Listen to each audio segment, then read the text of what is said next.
ॐ भद्रं कर्णेभिः शृणुयाम देवा भद्रं पश्येमाक्षभिर्यजत्राः स्थिरैरङ्गैस्तुष्टुवागुंसस्तनूभिः व्यशेम देवहितं यदायुः स्वस्ति न इन्द्रो वृद्धश्रवाः स्वस्ति नः पूषा विश्ववेदाः स्वस्ति नस्तार्क्ष्यो अरिष्टनेमिः स्वस्ति नो बृहस्पतिर्दधातु ॐ शान्ति शान्ति शान्तिः Om, O gods, may we hear auspicious words with our ears while engaged in sacrifices.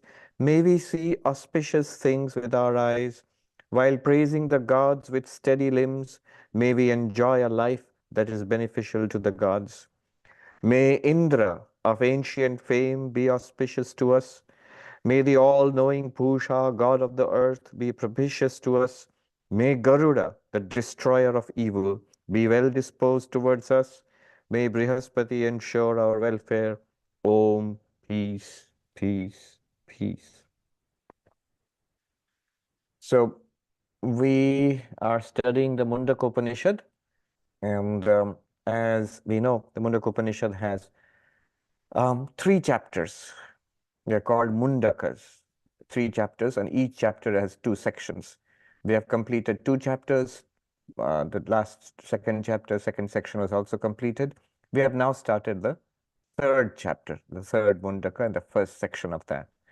And we came across this metaphor of the 2 birds, very well known, very famous, one of the things which the Upanishad are known for, the 2 birds on the same tree. They basically describe our spiritual situation, what we are, what's going on, what is God, what is our goal, what is our problem, why are we suffering, and what are we supposed to do. Everything is there in that. The first mantra, which I read last time, we have done the first 2 mantras. The first mantra sets out the 2 birds.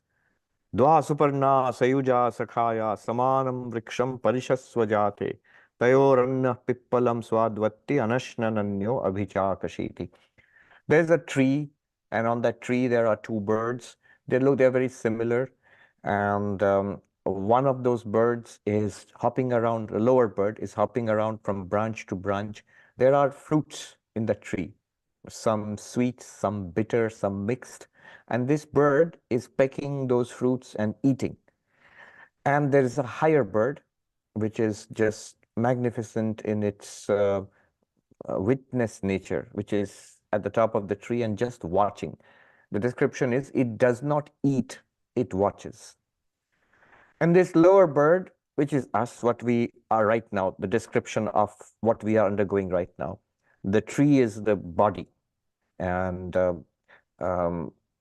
the higher bird and lower bird, we'll see what they mean. But basically the story goes this way: the lower bird pecks at these different fruits and is busy eating and tasting the fruits of life, sweet and bitter, which is karma, the results of karma. Does things in this world and gets the results. And the results are experienced in this body, in this embodied state. Sometimes the experiences are bitter, and it gives that lower bird pause. And it looks up and perchance spies the higher bird and sees this calm, serene, peaceful, and then wants to be like that. It's attracted somehow towards that higher bird, and so moves up. So this attraction to spiritual life basically moves up towards that higher bird, but then gets distracted, sees another nice looking fruit and eats it, and it's very sweet, and it completely forgets its spiritual quest, and then goes on hopping around from branch to branch and eating the fruits, sweet and bitter, until it gets a big shock, a particularly bitter fruit. So all this is Vivekananda describes it. And then it moves towards the higher bird. As it gets closer to the higher bird, it's engulfed in the radiance from the higher bird and suddenly realizes there is no higher bird and there's no lower bird. There's only one bird, and the higher bird is the only bird that there ever was. And the story comes to an end there. So this is the story of our spiritual life. Dwa Suparna, 2 birds. they, who are they? Both of them are us actually. But when we start off the Upanishad, it talks about the lower bird being the jiva, the sentient being, you or I, here in this body. I feel I am here in this body. This I who feel I am here in this body, this is the lower bird, the embodied person, the jiva. And who's the higher bird? Often we may think that the higher bird is pure consciousness and the lower bird is the reflected consciousness. And it would not be wrong, but in the Upanishad and according to Shankara's commentary, the higher bird is actually God, Ishvara, and the lower bird is Jiva, the sentient being. And remember, God, transcendental also, but God is always described as Antaryami, present in this body and mind, present in the bodies and minds of all beings. So, first thing is, interesting thing is that here in this body, I thought I was alone. There is somebody else in this body. So God is also there in this very body itself. So there are two birds on this tree of this body. Dwa Suparna Sayuja Sakhaya, two birds. And this you find Bhagavad Gita, for example, Sarvasya Cham Hridi Sannivishta. Krishna is saying to Arjuna, I am there in the hearts of all beings. Sarva Bhuta, he says, Hriddeshe Tishtati Arjuna. I stay in the heart of all beings. Brahmayan Sarva Bhutani. I whirl around all beings, Yantra Rudhani Mayaya, as if they are puppets set on a machine. So who is that one who is whirling around everybody as if they are puppets set on the machine? Who are the puppets? The lower bird. And who is the one who is whirling them around? The higher bird. Of the higher bird, there is only one. In all the trees, there is actually one higher bird. That's the interesting thing. But the lower bird is different, peculiar to each tree, is embodied in separate trees. But the higher bird is one consciousness in all beings, God appearing in the hearts of all beings and controlling all beings internally. So that's the higher bird. So therefore, two, dwa, sayuja, they're always together. The controller and the controlled, the human and the divine, they're always together. Higher bird and lower bird are together. If you want to go the way of original and reflected consciousness, your original face and the reflected face. The reflected face means that the original face is always there. Not the other way around though. The original face may be there without the reflected face. But when the reflector is there, there will be a reflected face and the original, of course, has to be there. Moonlight and sunlight. If there is moonlight, there must be at somewhere sunlight because moonlight is basically reflected sunlight. Sayuja, they go together. Sakhaya. Sakha literally means friends. They are friends, but the Sakha, here it means Samanam Abhivyakti. That means they are manifestations of the same principle. Shankaracharya says. There is a word used, Suparna. Suparna means with glorious plumage, with shining plumage. And here it refers to consciousness. Both are awareness or consciousness or Chaitanya. So both are of the similar nature. Which are of the similar nature? Higher bird and lower bird. Ishvara and Jiva. Both are Atma. Both are the self. Now, one might ask, if they are both similar, both of the same nature, both consciousness, higher bird and lower bird, why are there two then? Why would we say there are two? A little bit of Vedanta here. What is Ishvara or God in Vedanta, and what is Jiva or sentient being in Vedanta? Those who have done Vedanta Sara, they can immediately give the answer. The difference is caused by what is called Upadhi. By this differentiating principle, the same consciousness appears in two different ways. Let me give you an example. So here is this piece of transparent glass, like a crystal, transparent. It is colorless. Now, suppose I bring this cloth behind it. Now it looks orange.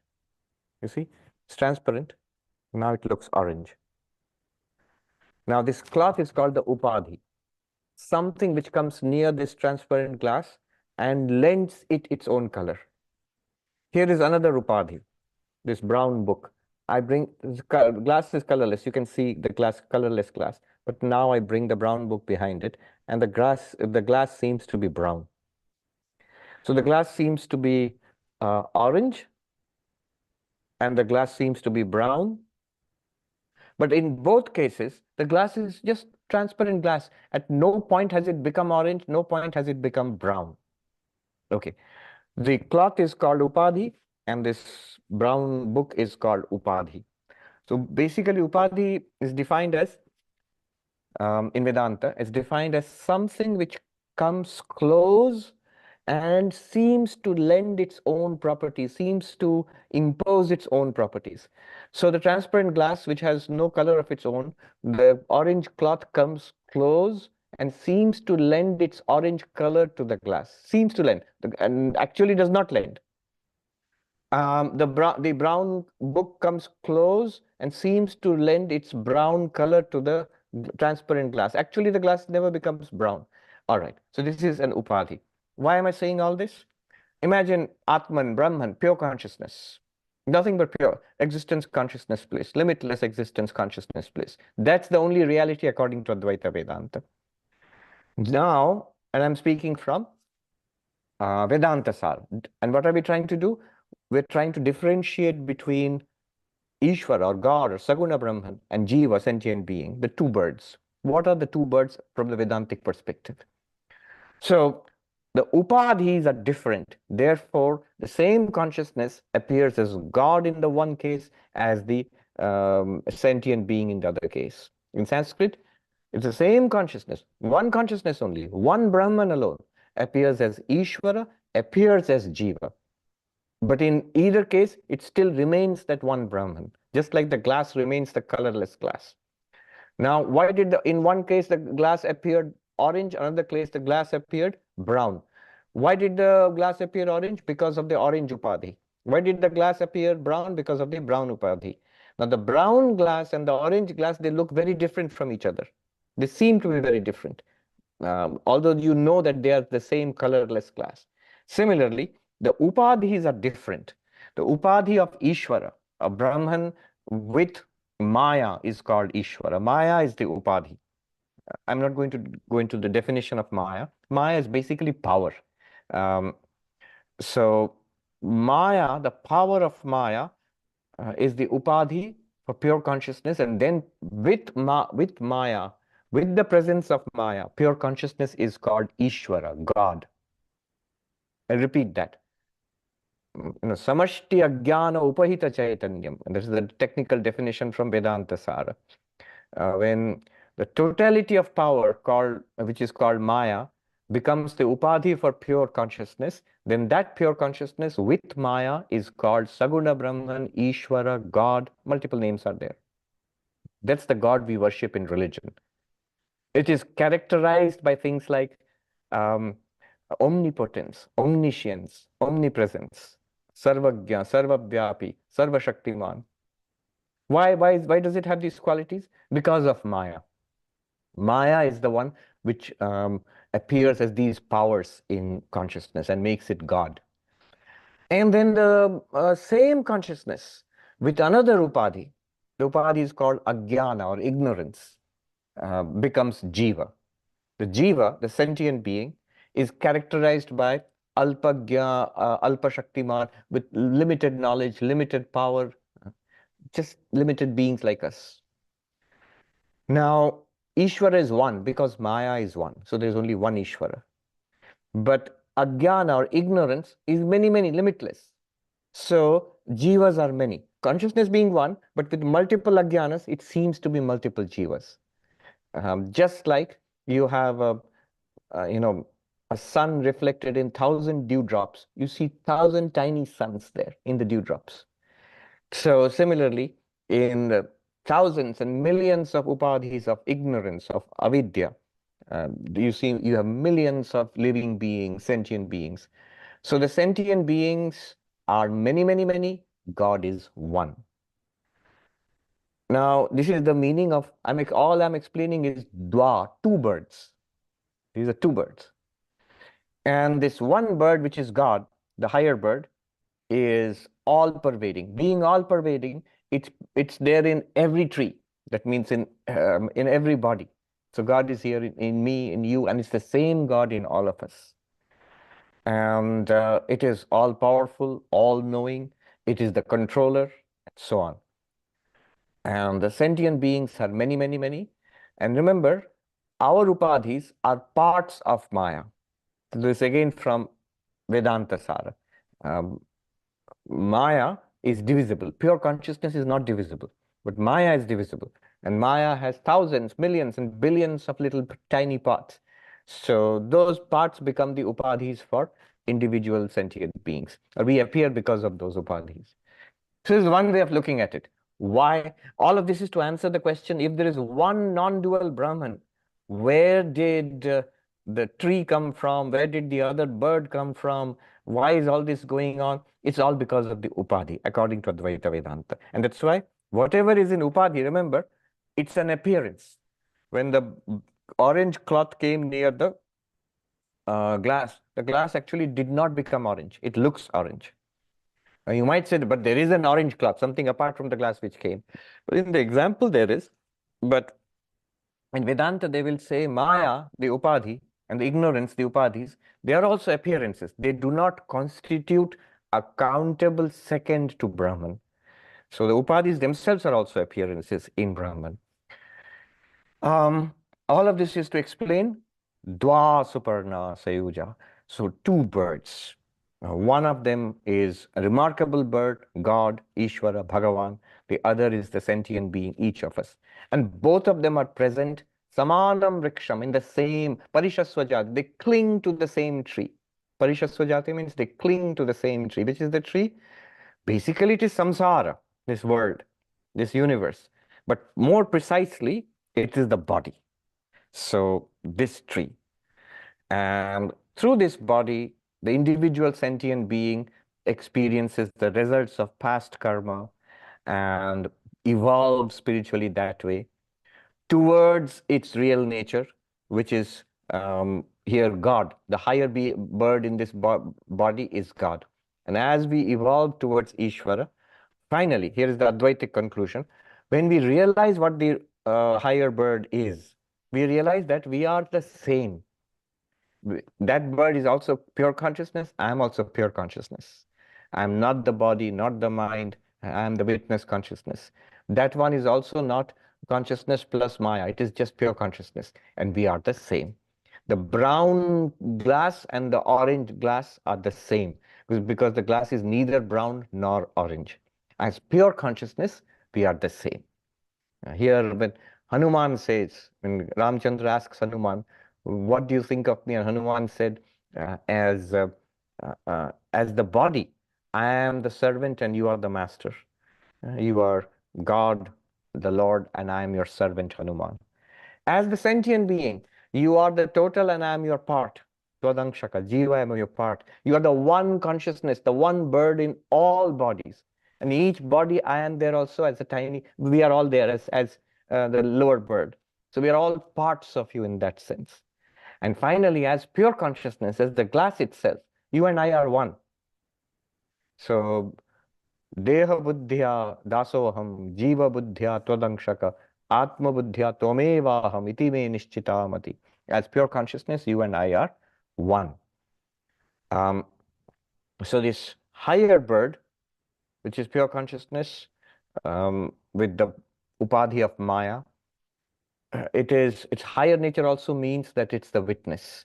The lower nature means we are identified with this particular body, this particular mind, and we are enjoying and suffering the results of past karma which has come through this particular identification. With this mind, we have been identified with another body. We were on another tree at some time. That tree died, but now we are on this tree. This tree also will die at one point, but we are getting the results of the fruits which are coming, which are there. Each tree bears the fruits of past karma, and we are enjoying or suffering those fruits. and eventually evolving.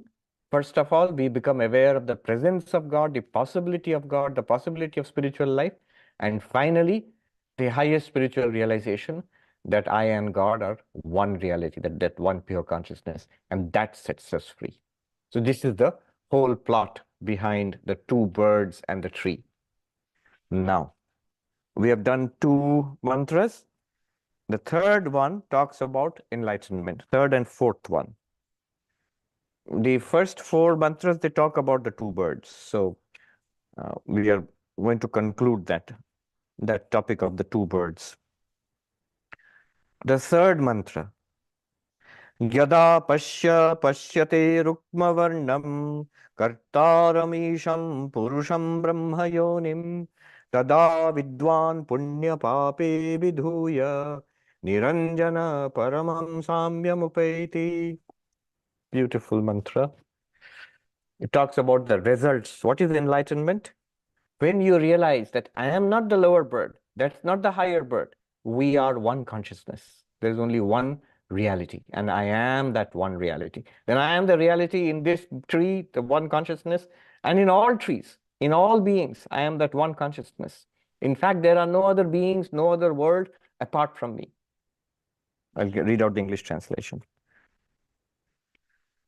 When the seer sees the Purusha, the golden-hued creator, Lord, and the source of the inferior Brahman, then the illumined one completely shakes off both merit and demerit, becomes taintless, and attains absolute equality.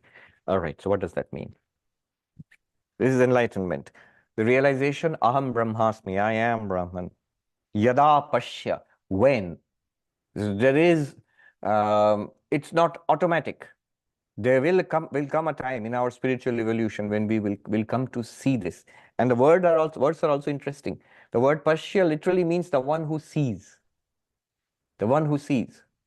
Not the one who goes to heaven, the one who believes, or the one who has experienced something. No, the one who sees. Sees in the sense of knowledge. The one who realizes. Literally. So Pashya is the one who has realized. Literally it means the one who has seen. So yada pashya. What does he do? What does the person who has seen? That person sees. Pashyate. Sees. What does he see, the enlightened one?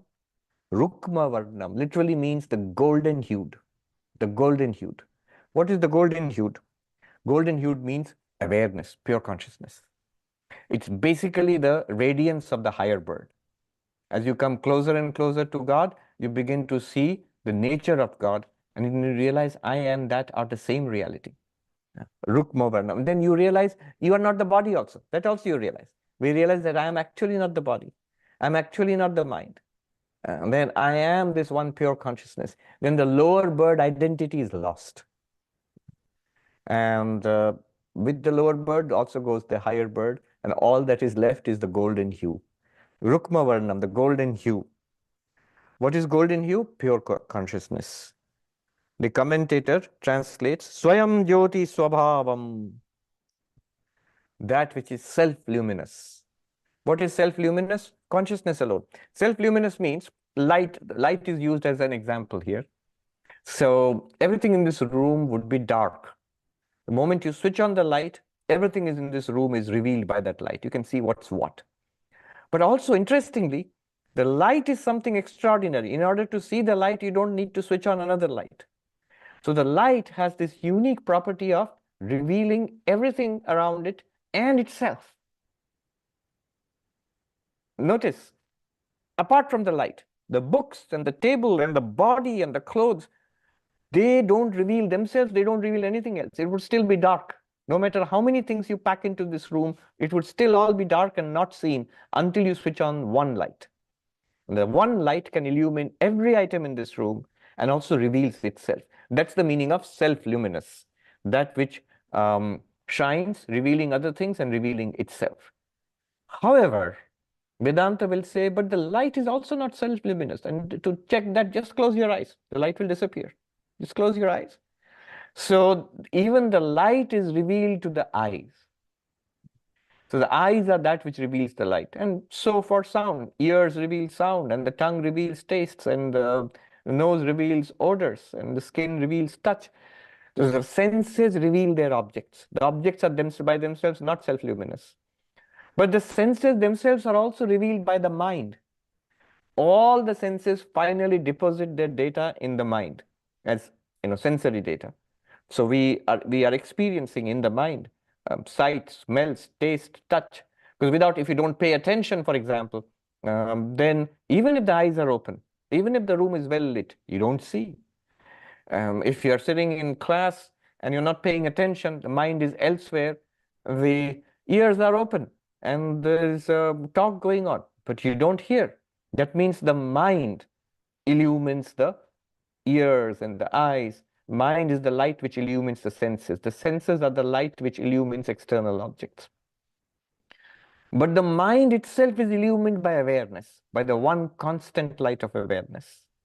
So that one constant light of awareness which illumines the contents of the mind and thereby the senses and the world, that one constant unflickering light is called consciousness, or here it's called the golden hue, the radiance of that higher bird.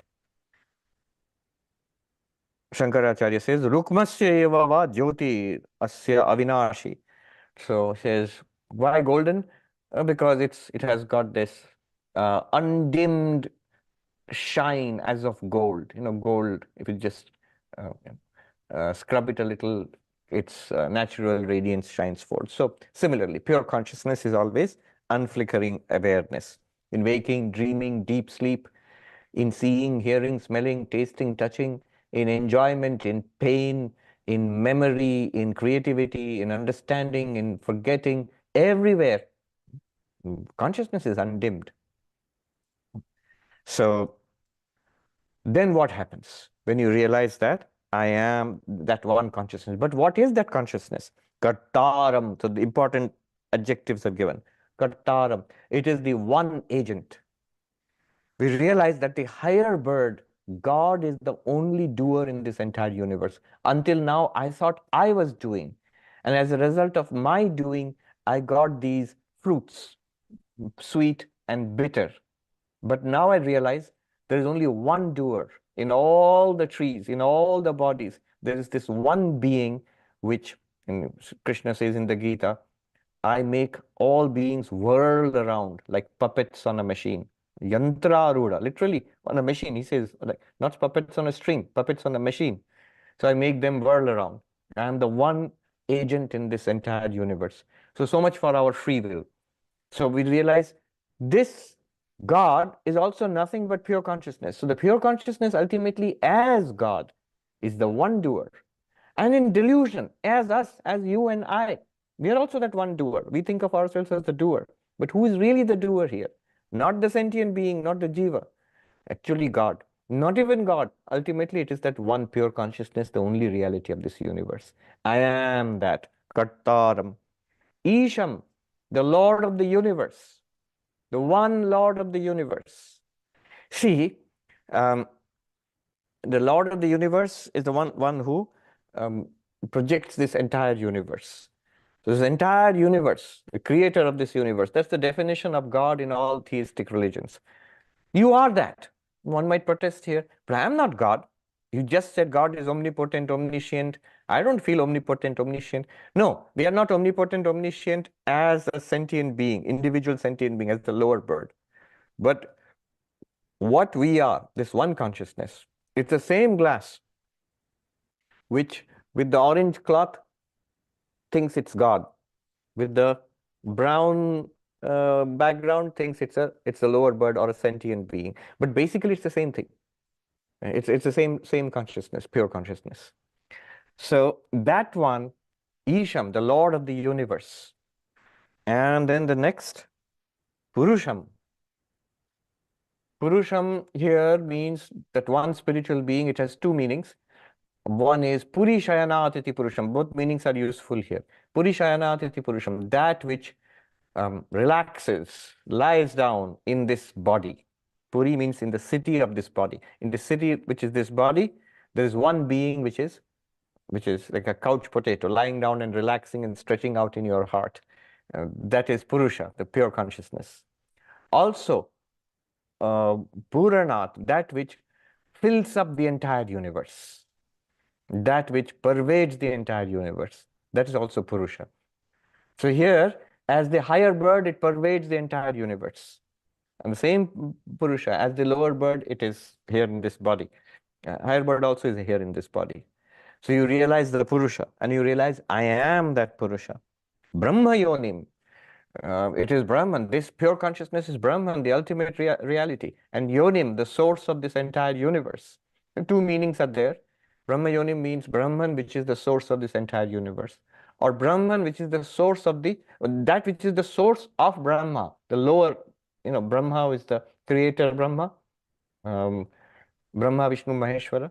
So the iconography of Vishnu lying on the serpent, thousand-hooded serpent, Sheshanaga, and there's a lotus which blooms from the navel of Vishnu, and Brahma appears there, blinking suddenly in the first day of the new universe. I have come, so I have to make a new universe. What is the source of that Brahma? It is Brahman. It is God or the pure consciousness. So I'm the source of Brahma. I am Brahman, the source of the universe, or I am that which is the source of Brahma. In both cases, you can say. Then what will happen? The result of all of this. What will I get out of all of this? Tada Vidwan, when? When you realize this, when you see this, I am that pure consciousness. And then you'll be called Vidwan, the one who knows. The one who knows. What happens? Punya pape vidhuya. You are cleansed of all dirt. What is dirt? Punya papa. All merit and demerit. Papa means all the bad karma that we have done, all the sins that we have accumulated in countless lifetimes. Thank God we are not aware of it, what we have done and what we have accumulated in countless lifetimes.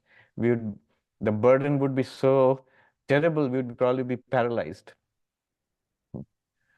There is a great saint, Yamuna Acharya, who was the guru of Ramanuja. Either him or his guru wrote a very beautiful hymn of surrender to Vishnu. Now remember, the person who's written this is a saint, led a saintly life. And in that hymn, where he surrenders to Vishnu, he says, I am being aware of what I am. I cannot even ask for your forgiveness. I do not deserve forgiveness. I wouldn't forgive myself.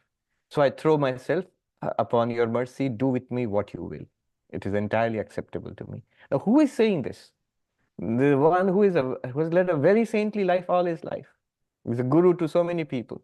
And that person is saying, I do not deserve forgiveness. I cannot even ask for forgiveness. So we are not even aware of what we have accumulated in many past lives. And so that's dirt. We need to be cleansed of it. But also he's saying, punya, all the good that we have done in all past lives, that's also treated as dirt. You have to be cleansed of it. Why? Because it is because of this punya and papa that these trees are coming one after another, bearing sweet fruits, the result of my punya, of my merit, and bitter fruits, the result of my papa, demerits, my sins in past lives. So these trees are coming again and again and again, and these fruits are there, which I peck and I taste from lifetime to lifetime. All these, so the seeds have to be destroyed, the good ones and the bad ones. Then you are set free. Punya pape vidhuya. You're cleansed of all your sins. You're cleansed of all the good that you have done. And then what happens? If I have no bad karma, no good karma, set free from both, what a beautiful destiny. Niranjana paramam samyam upeti. You attain to sameness. What a strange result. He says, samyam upeti. You attain to sameness. What sameness? Paramam, the ultimate, the absolute sameness. The commentator says here, that is Advaitam. You attain to non-duality. Niranjana, stainless, free of all taint. A one homogeneous non-duality, one existence consciousness bliss, where there is no second at all. There is no possibility of any samsara. There is no possibility of any harm, of any sin, of any good and bad. Shankaracharya says here in his commentary, he says, Atishayam samyam advaya lakshanam. The oneness, the sameness which is characterized by non-duality. Then he says, there can be a forced sameness in duality. The brotherhood of all men in this world, we all brothers everywhere arise, the sisterhood of all women, it is forced because the differences are still there. The good and the bad are up, higher and lower, and all of those are still there. Whatever when we try to bring about sameness in duality, in this samsara as we see it, it will be a forced sameness. It will not be an ultimate sameness. It is always, there will be differences there. Always there will be trouble there. This is paramam samyam, the ultimate oneness, the ultimate sameness, the ultimate equality, which is identity with Brahman, where you see no higher, no lower. If you are the water in all the waves, which wave do you think is higher? Which wave will you be contemptuous of? None. Because they are all you. Niranjana. And it's a faultless sameness. There is no problem there. There is no suffering there. There is no craving there. You are set free. And this is the thing is, this is the reality of the world right now. It's not something that you have to achieve. It's something that we are not seeing. Not seeing this, we become the lower bird. Seeing this, and we see this only when we approach the higher bird, and then we see the real nature. Then only he says, only the golden hue is left, the radiance is left. All right. One more. The same topic is continuing, a result of enlightenment. Very beautiful verse, very beautiful mantra. Fourth mantra. Prano hyesha yas sarvabhutair vibhati vijanan vidwan bhavate nativadi atma krida atma rati kriyavan esha brahma vidam varishtha. Another very profound mantra. What happens upon enlightenment? The fourth mantra. So this one, the one who is enlightened, is verily the prana, the vital force which shines divergently through all beings. Knowing this, the illumined person has no further occasion to go beyond anything in his talk. He disports in the self, delights in the self, and is engrossed in spiritual effort. This one is the chief among the knowers of Brahman. A lot to unpack here. The enlightened one is called prana. So this word prana is interesting because in Vedanta we keep talking about Brahman, Atman, pure consciousness, existence, consciousness, bliss. But if you go to the Upanishads like this one and other Upanishads, a term which comes again and again and again is prana. And that seems to have been occluded, sort of made to disappear in classical Advaita Vedanta. I asked one of my Vedanta teachers once, when I was fascinated by Advaita Vedanta, studying and beginning to understand it, asked one of my Vedanta teachers, a very austere monk, one day I still remember, I said, Swami, there is one reality, Brahman, and we are that. He said, yes. Then why this other talk about, Shakti and just talk about Brahman and you are Brahman, that's it, finished. He said, no, that won't work. The fact is that our experience of the world is that you are something, there's a reality, but there is also this world of high and low, good and bad. This world is where you are trying to become spiritual. This world is where you are suffering and enjoying, where the worldly person is trying to attain fulfillment and struggling for some kind of, achievement, fulfillment in life. This world is the very place where the spiritual seeker is studying, meditating, praying, and trying to attain enlightenment. You can't deny this world. If you describe Brahman as limitless existence, consciousness, bliss, it doesn't match with what we are experiencing right now. You have to connect these two. So Shakti in Shaivism, in Tantra, so there always these two are talked about, Shiva and Shakti. Or when Sri Ramakrishna was a devotee of the Divine Mother, Kali and Brahma, or Kali and Shiva. Now, in the Vedas, in the Upanishads, the Shakti term doesn't come much, but the corresponding term is prana. It's prana. Prana stands for life, for energy, for activity, for manifestation, for creation, for preservation. So the reality is called Satya, reality, Atma, Brahma. And this universe, it is prana. It is prana which works upon Brahman and manifests this universe. So prana is the corresponding term for Shakti, roughly, in the Vedic terminology. In the Tantric terminology, you will find more and more Shakti. In the Vedic terminology, it was there as prana. And prana has multiple meanings. It is the biological, physiological life forces within our body. We talk about pancha prana. But it's also the energy which runs this entire universe, which sustains life on this world, which sustains this entire universe of names and forms. So prana. Here you find another meaning of prana. The meaning of prana here is Brahman.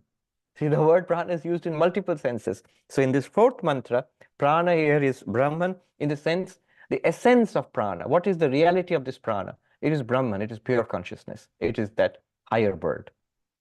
You realize prana, I am this prana. I am, and remember here Brahman means the akshara. Don't forget the beginning of the Upanishad. The student had gone to the teacher and said, "Sir, teach me that by knowing which everything is known." And the teacher said, "I shall teach you the imperishable akshara." So you're talking about that akshara. Having realized I am that akshara.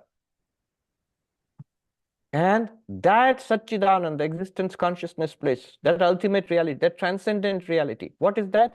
It's right here. Because of prana. So the prana is a kind of bridge word. Because of prana, yes, sarva bhutair vibhati.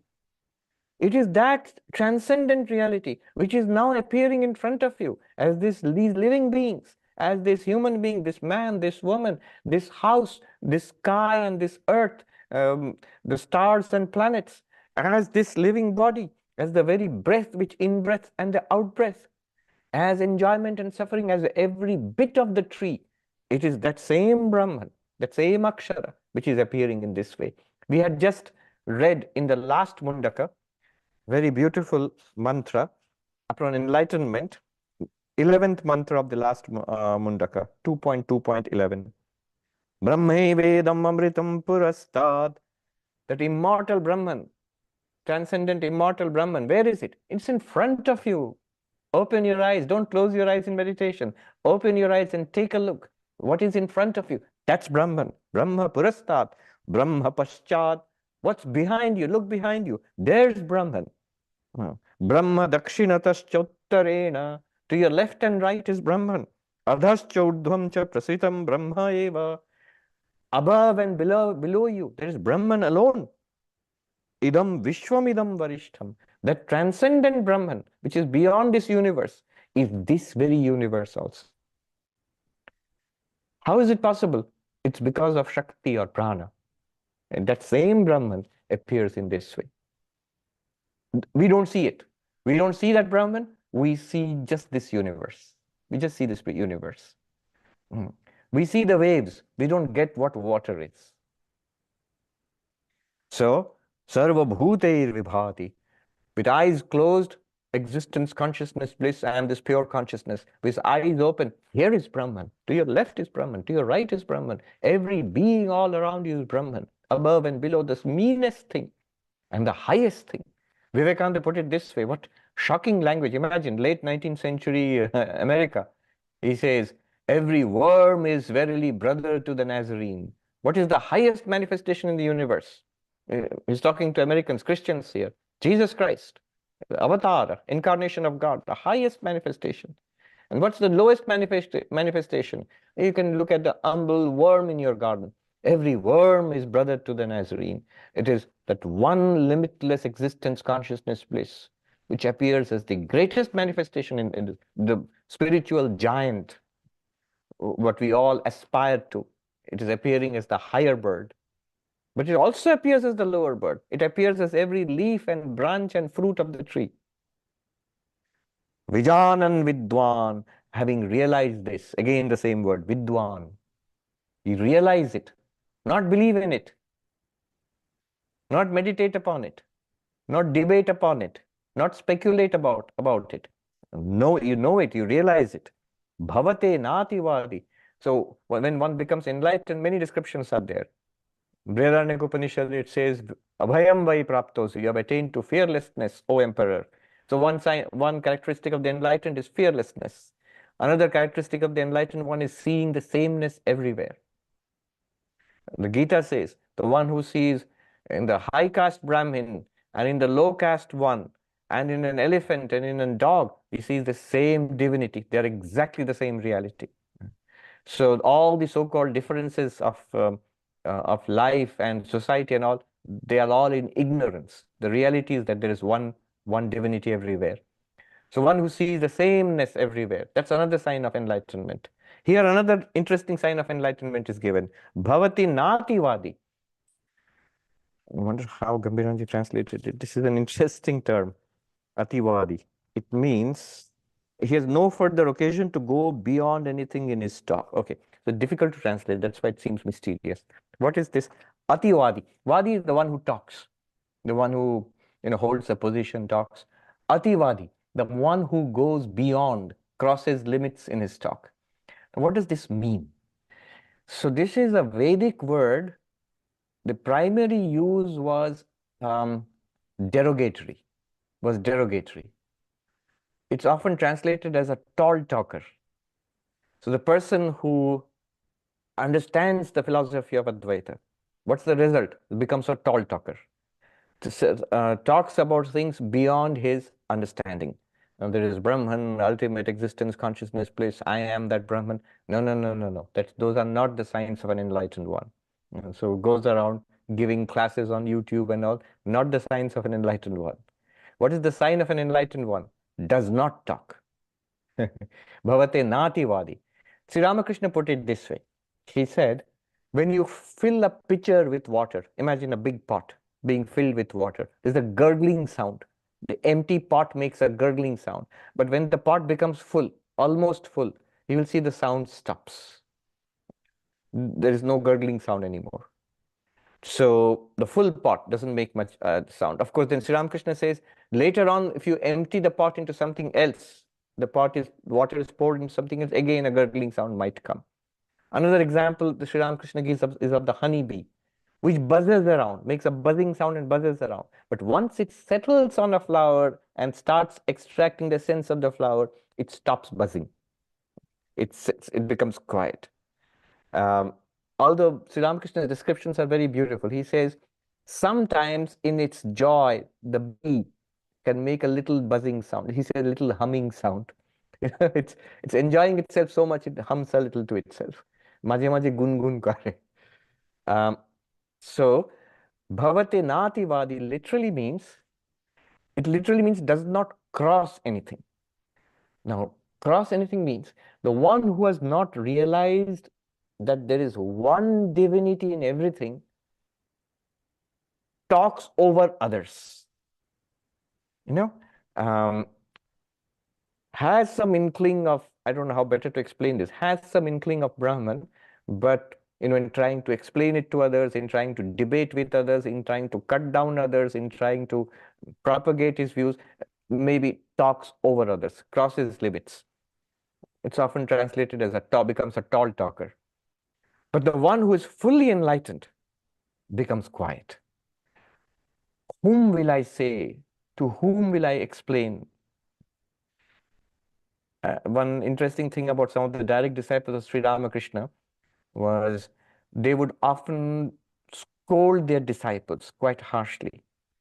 And then towards the end, they would become quiet. Advaitananda himself, he was in the monastery. The youngsters who came to become monks, so Swami Advaitananda, the disciple of Sri Ramakrishna, was quite strict. He would scold them. But then after some time, he stopped. And somebody asked him, so why aren't you scolding us? And he said, Sri Ramakrishna came to me in a dream and he showed that he alone has become everybody. And therefore, I don't scold anymore. I can't. Another time, Swami Shivananda, who was the president of the order. So everybody used to come in the morning to bow down to him, devotees and monks. One day, and so everybody is supposed to bow down to him. But at one point, they saw that whenever somebody entered his room, he would bow down to them. So they felt a little upset. So finally, one of them asked him, Swami, why are you doing this? People are feeling uneasy. Especially, in Indian society, if you're going to a holy person, you expect to bow down to the person. If that person starts bowing down to you, and you immediately feel uneasy, or you feel, have I done something wrong, or is he annoyed with me, or what's going on? And Swami Shivananda said, what can I do? When they come in front of me, I can't see their human side. I see the Ishta Devata. That means the chosen ideal, God in the form in which they should practice God. The higher bird. I can't see, literally in terms of the Mundaka Upanishad. I can't see the lower bird. He didn't say that, but I'm speaking in terms of the Mundaka Upanishad. He said, I can't see their human side. I see the Ishta Devata.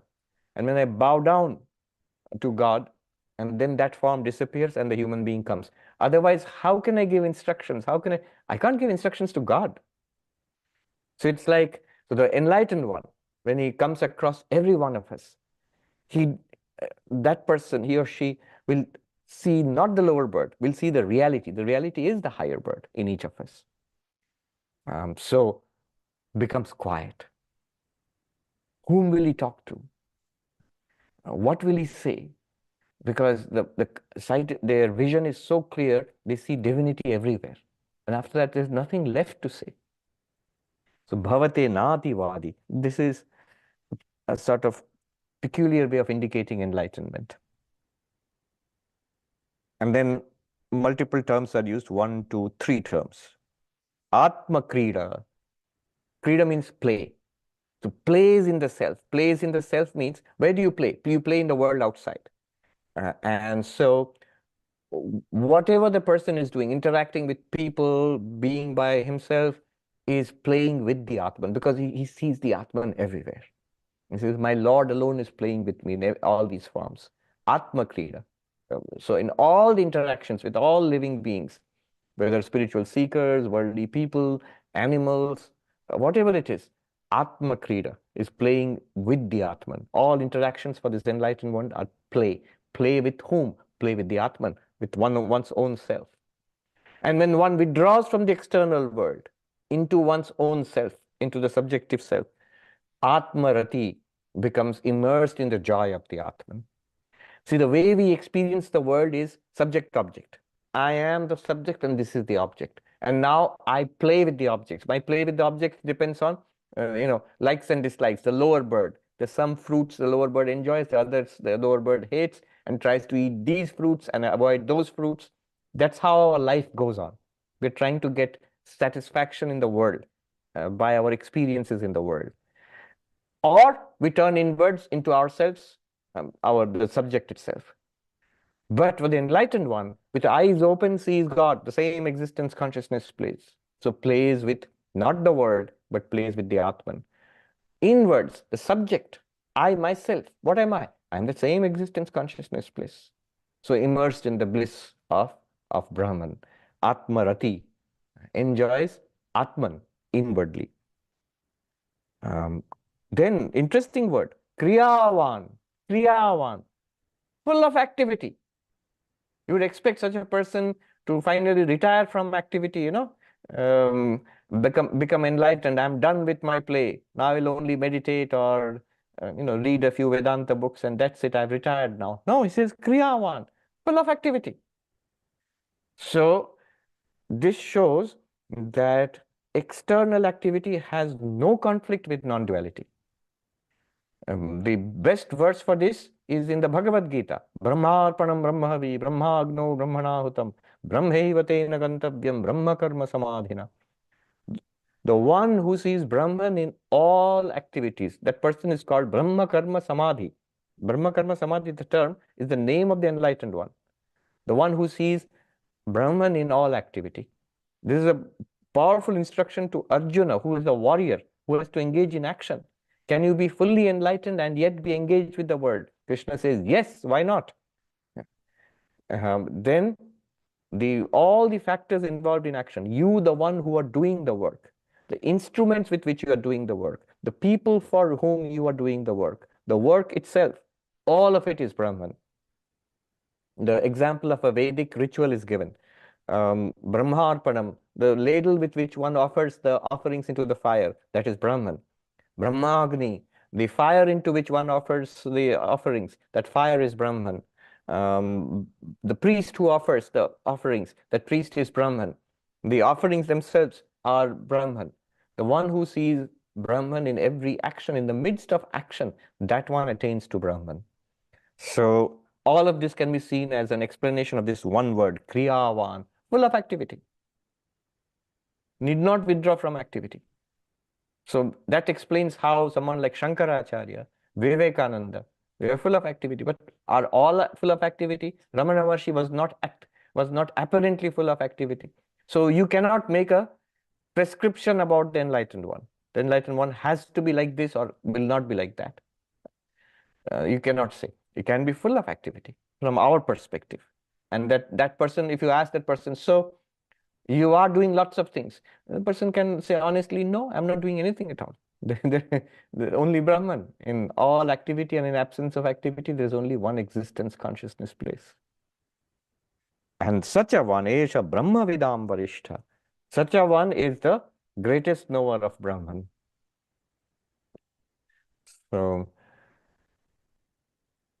this is an interesting use of the term, the greatest knower of Brahman, because there are these four gradations of the knowers of Brahman. Traditionally, Brahmavit, the knower of Brahman, that enlightened one. Then Brahmavit Vara, Brahmavit Varyan, Brahmavit Varishta. Three higher stages. And those stages are classified as deeper and deeper levels of samadhi, of absorption in Brahman. Brahmavit is the enlightened one, the one who's enlightened. Higher than this is supposed to be Brahmavit Vara, the superior knower of Brahman, who's not only enlightened, but also can become absorbed in Brahman, in Nirvikalpa Samadhi. But will come back once in a while by force of past karma. So that is Brahmavid Vara, superior knower of Brahman. Then higher than this, Brahmavid Varyan, the even greater, the superlative knower of Brahman. The one who not only has realized I am Brahman, but also can become absorbed in Nirvikalpa Samadhi and will not come back by himself until the one is roused by, there are certain ways of bringing such a person back. Sri Ramakrishna is to teach his close disciples that if you see my Samadhi in this way, chant this mantra in my ears so that I become aware of the external world. Or Sri Ramakrishna would put a desire in his own mind. I will have a glass of water or something like that. And then that desire would bring him back into this world. So Brahmavid Variyan, those who will by themselves cannot come back, they need some help to bring them back to awareness of this manifested world. And then the highest knower of Brahman, Brahmavid Varishta, the same word which is used here.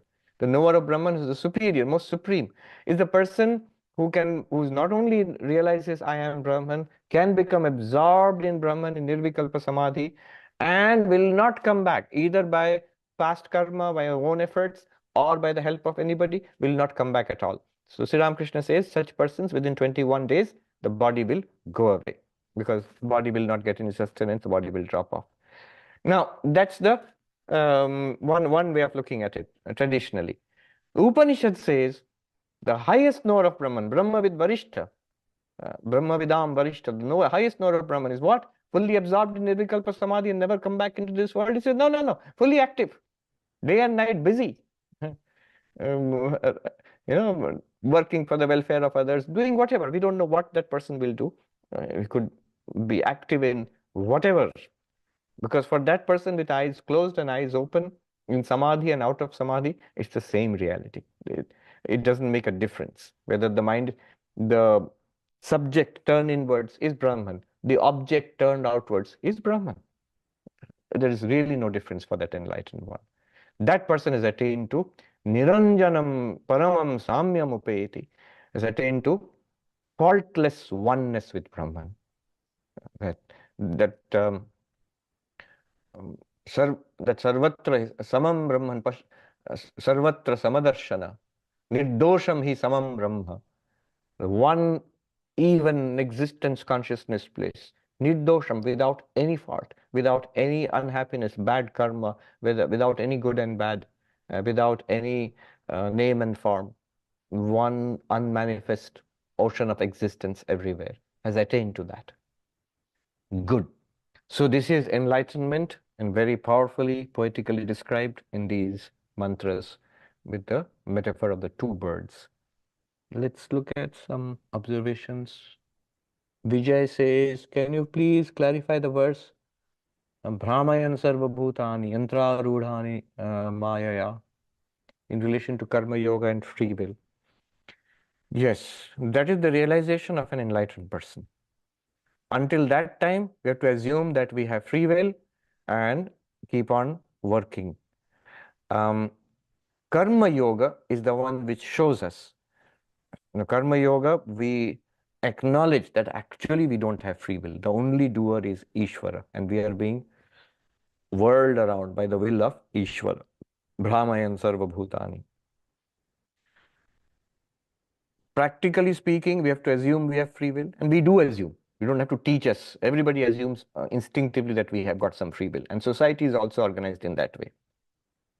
But upon spiritual development, we realize we don't have free will. It is, as we said in the mantra, Kartaram Isham, there is only one doer, and that is the higher bird in each one of us, the same one bird.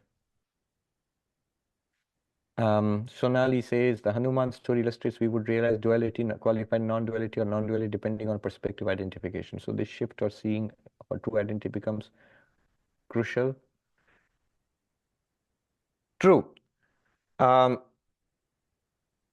The identification, after you realize that you are Brahman, one existence consciousness bliss, and everything is one existence consciousness bliss. But after that also this body keeps on appearing and the world keeps on appearing, at least for a while, as long as you are a Jivan Mukta. From our perspective, you will be the Jivan Mukta. And the Jivan Mukta can and does act in identification with the body, knowing full well that I am Brahman, this body also is Brahman, this body, mind, the entire universe is Brahman. That's very clear to the Jivan Mukta. But one can act as this person through this body and say, I am the servant of the Lord, just like any devotee. One can be that I am this sentient being and I am a part of one organic divinity, Vishishtadvaita. But in truth, the enlightened one fully knows there's only one limitless existence consciousness place. I am that. Yeah. For one who has grasped Advaita Vedanta, here we are talking about at least understanding it, not a fully enlightened one. Even if you have understood it, if you have grasped Advaita Vedanta, the other two stages become pretty easy to grasp. In identification with the body, I am your servant. In identification with the mind, the subtle body, I am your part and you are the whole. But as pure consciousness, there is only one reality. I am that one reality. No higher bird, no lower bird there. Girish says, what is an avatar vis-a-vis Saguna Brahman Jivan Mukti? So avatar is Saguna Brahman. Ishwar alone comes as avatar. And Jivan Mukti is us sentient beings, the lower bird who realizes this identity with the higher bird and now becomes enlightened, but still continues to live on that same, I'm sort of stretching that metaphor. That same tree is still there and the same life continues, but you realize the truth. You are a Jivan Mukta and you can manifest it in life. You are Jivan Mukta. But the avatar is Saguna Brahman, Ishvara, who comes down to us, behaves like us, and helps us towards enlightenment. Avatar is always fully enlightened. Avatar doesn't have to struggle to become enlightened. So the example of avatars would be, like Rama, Krishna, or Jesus. Um, in Hinduism, we accept even Buddha as an avatar. So a uniquely powerful being that's there in every religion, even religions which do not accept avatar.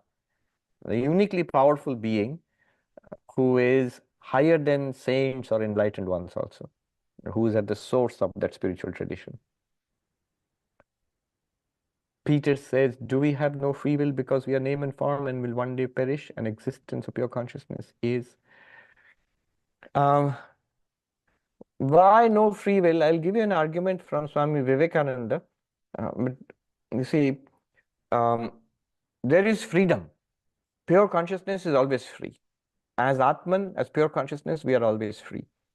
But when that pure consciousness becomes reflected in the mind and associated with the body, there is really no freedom, though it seems to be free. We seem to have free will.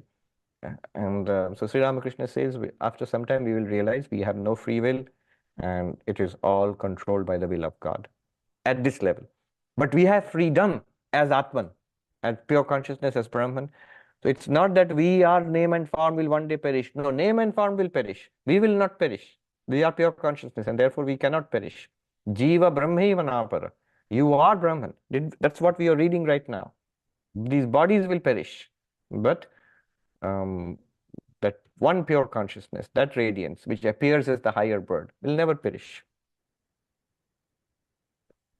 Even the lower bird doesn't perish. When the particular tree dies, it flies away to another tree. That means it's born in another body. Sonali says the deepest sameness in duality can be when we say we are all human beings. Realizing the one consciousness that we are is most fundamental. Yes, we can try to have oneness at the level of society, and that's good. All human beings, we're all, whatever our race, white or brown or yellow or whatever we are all human beings. Whether we are men, women, or in any gender, we are all human beings. So that is the oneness. But the Upanishad said, and Shankaracharya also says here, that's a forced oneness. It's good to have that oneness, but the differences remain there, and you will have to, sort of insist on that oneness and overlook the differences. Whereas, what the oneness we are talking about, the sameness which we are talking about here, Paramam, the ultimate transcendent sameness, where there is no sign of any difference at all, where there is no possibility of difference. It's just one ocean of existence consciousness bliss. So, and that's right here.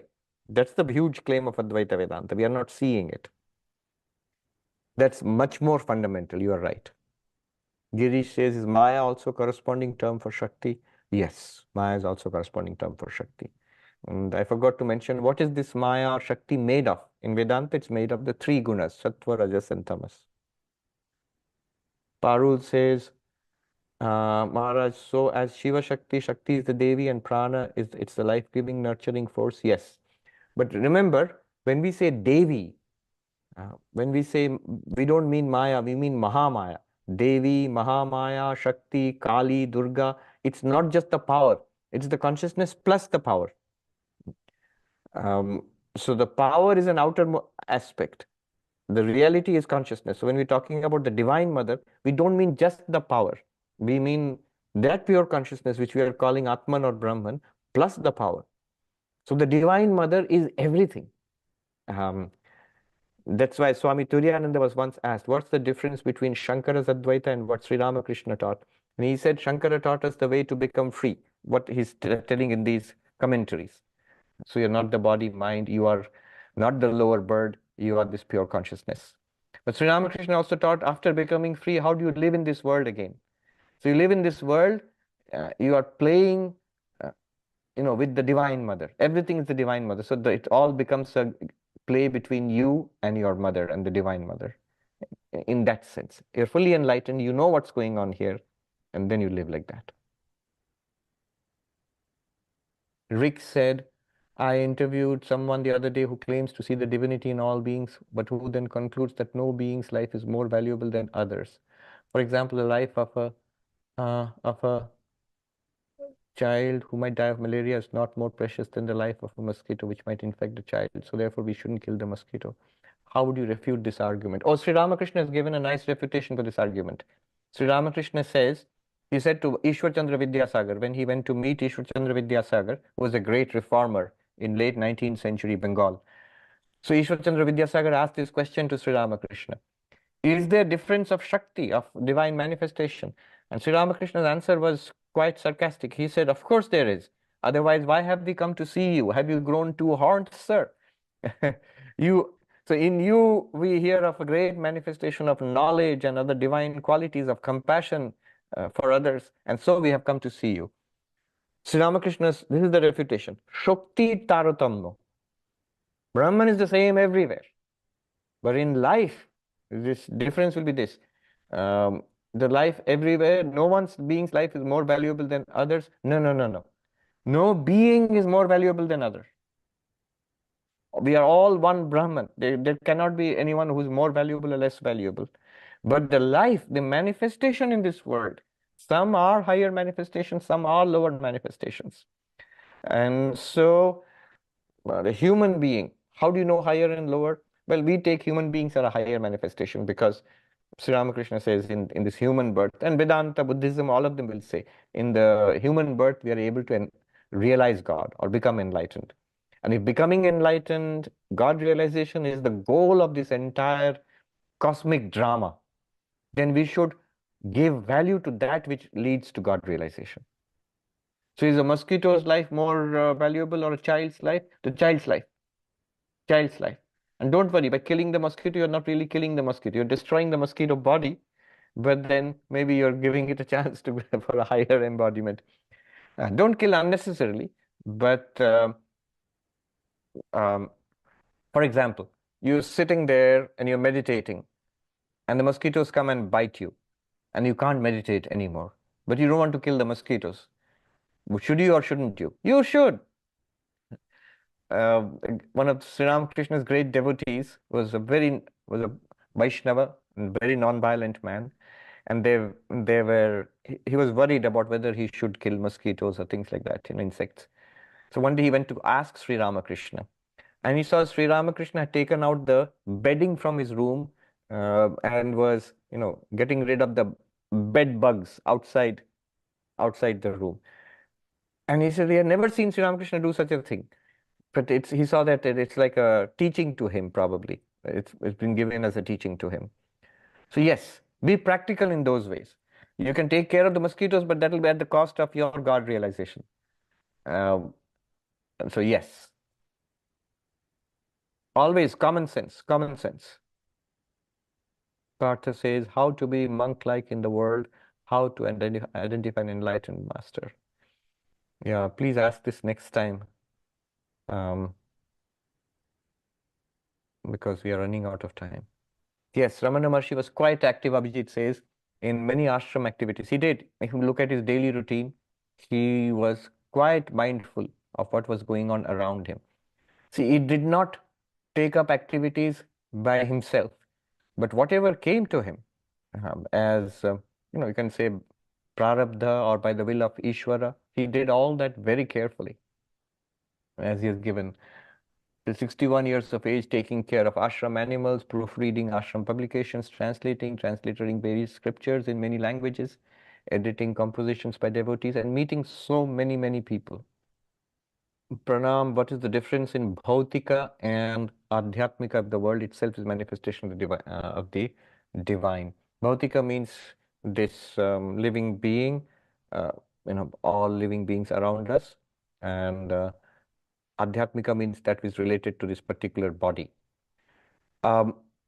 Actually, no difference from the perspective of Brahman or God. It's one Brahman or God. But from a practical perspective in this world, when we are interacting with each other, your observation itself will show, yes, this is the body, it is mine, it's related to the self, Adhyatmika. And here are other living beings, Adhibhautika. And here are non-living natural forces, Adhidaivika. This is a surface classification. If you go deeper than this, you will end up with Maya. If you go deeper than that, you will end up with Brahman. All right. Good. Om Shanti Shanti Shanti Hari Om Tat Sat Shri Ramakrishna Arpanamastu.